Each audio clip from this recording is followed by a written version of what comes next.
রায়জোড় দলের প্রার্থী তালিকা ঘোষণা।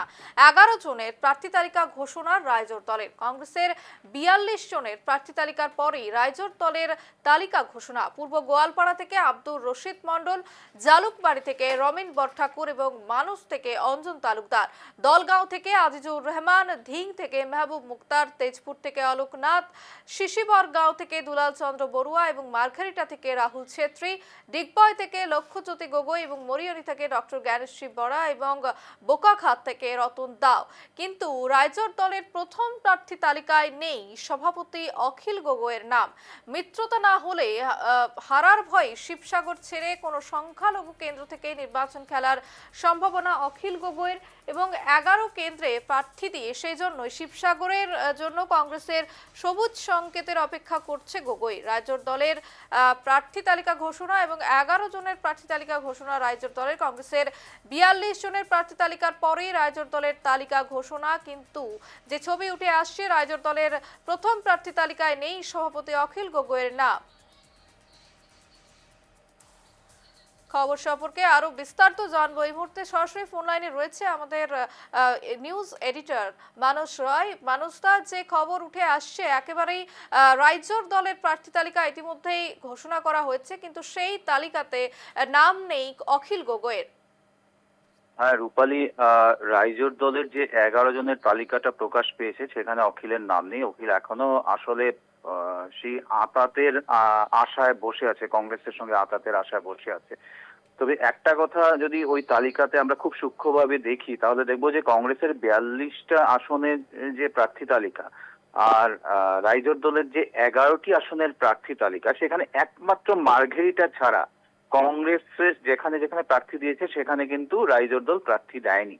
তো তার মানে এটাই বোঝা যাচ্ছে যে অখিল এখনো আশাবাদী যে জোট হবে কংগ্রেস এবং রাইজোড় দলের মধ্যে, যেটা নিয়ে বারবার সে অনুরোধ করছে, কিন্তু কংগ্রেস তার কথা মানছে না। কংগ্রেস রাইজোড় দলকে বাদ দিয়েই প্রার্থী তালিকা প্রকাশ করে ফেলেছে।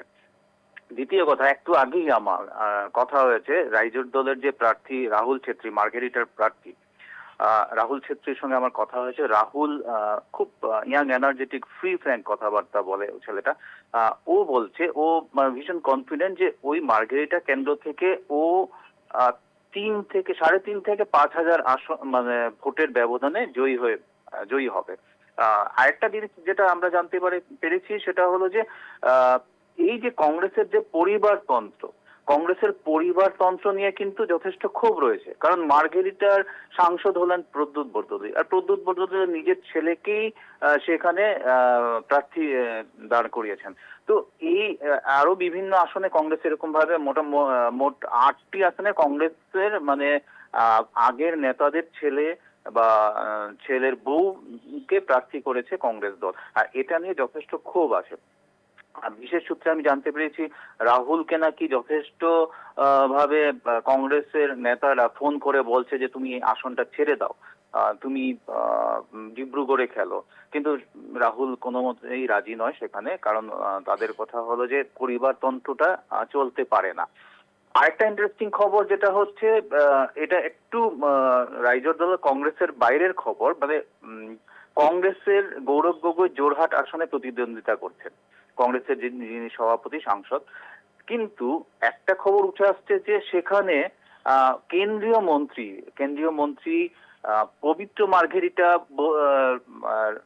গৌরবের বিরুদ্ধে দাঁড়াতে পারেন, এবং সেক্ষেত্রে প্রথম যে পদক্ষেপটা নেওয়া হয়েছে সেটা হলো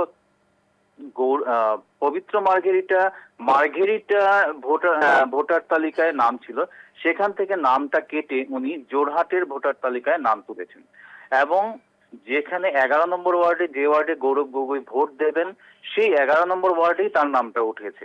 মানে আমি যদি ভুল না হয় দেবীচরণ বড়ুয়া স্কুল যে ভোটার কেন্দ্র আছে সেখানে তার নামটা উঠে এসছে। তো এই যে সমীকরণগুলো আমরা দেখতে পাচ্ছি, একটা জিনিস স্পষ্ট যে কংগ্রেসে পরিবারতন্ত্রটা চলছে, যার ফলেই অসন্তুষ্টি হয়েছে জোটের মধ্যে, এবং গৌরব গগৈকে আবারও হয়তো ধাক্কা দেওয়ার জন্য একজন মানে শক্ত প্রতিদ্বন্দ্বী দাঁড় করাতে চলেছে বিজেপি দল।